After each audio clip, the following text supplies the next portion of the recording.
Thank you. Congratulations on your medal. You seem to have inspired a generation of people and athletes. I mean, what's your take on it? Well, I'm glad that I'm able to inspire people. You know, when I was looking at my Twitter or looking at my Facebook, I got so many compliments from young girls and women saying, you know, you're 32 and you're still doing it, and I'm inspired by you and I want to be better. And those compliments, you know, they wipe out all the negative compliments that, you know, the negativity that I hear. You know, you definitely love to hear someone speaking so highly of you, or just knowing that a little girl that's 13 or 14, you might have just changed her thoughts of track and field or just life. And, you know, people don't understand that, you know, sometimes we get so thrown under the bus of little things that we do, then to hear some things that are so nice just definitely makes your job worth it. Okay, I mean, what was the most inspiring aspect of the games for you? You know what, the most inspiring to me was, you know, a lot of people didn't know that I lost my aunt this year to breast cancer, and the year was difficult. It was tremendously difficult for me because my heart was just broken. I just didn't know what I wanted to do at all. And I told her before she passed away that I was going to those games, that I was coming home with medals, and I did everything that I told her I was going to do.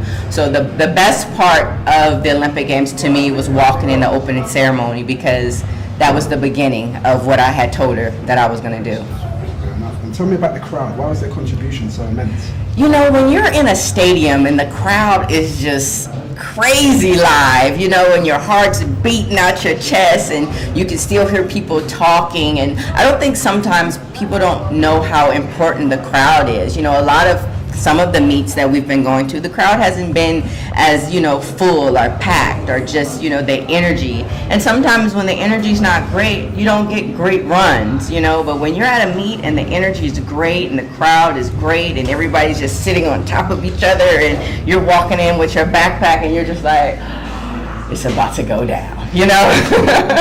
I mean, the British crowd, they seem to have brought a little extra something to the whole games, to competing in general. I mean, have you ever experienced that? I'm sure you have. And what is it going to take to replicate in Birmingham?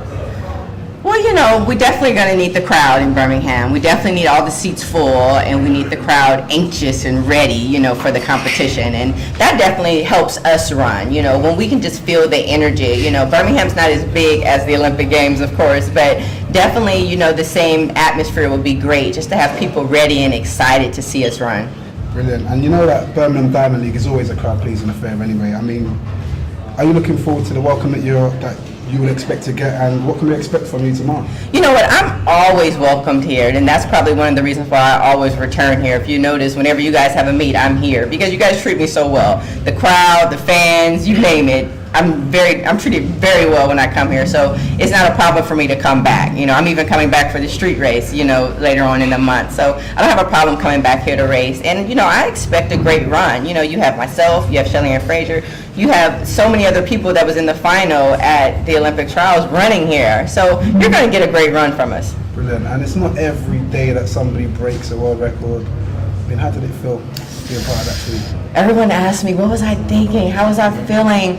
And I said, I can't even explain it. Like, I think you probably have to ask another person that ran a world record how they felt when they broke the world record.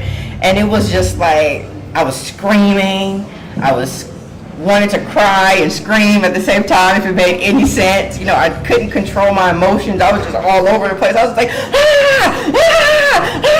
and I didn't know what to do. I was like, do I stop screaming? Do I smile? Do I hug somebody? Like, I didn't know what to do.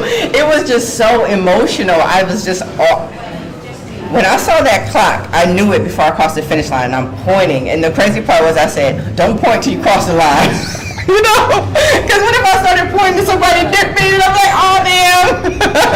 So I'm just like, wait till you cross the line. And when I saw it, I was just like, we just did it. And you know, like I was saying before, everyone always says women can't do this, you can't do that, you're not going to break this, you're not going to do that, you can't break this record. That was a 27-year-old record. So when I crossed the finish line and we broke it, it was like, what now, what, you know, like that was my attitude. Like, we did it, y'all said that we couldn't do it and we did it, there it is, you know. So that was my attitude when I crossed the finish line. Like, take that, just for saying we can't do anything, because that was the whole thing really around the games, is why aren't the women breaking records, why can't the women do this, why aren't the women running faster? So it was really like, there it is, take that. Congratulations. 4082. Congratulations. Thank you. All right. Brilliant. Thank you so much. Hard work, dedication. Hard work. Dedication. Hard work. Dedication. And that's what we stick to.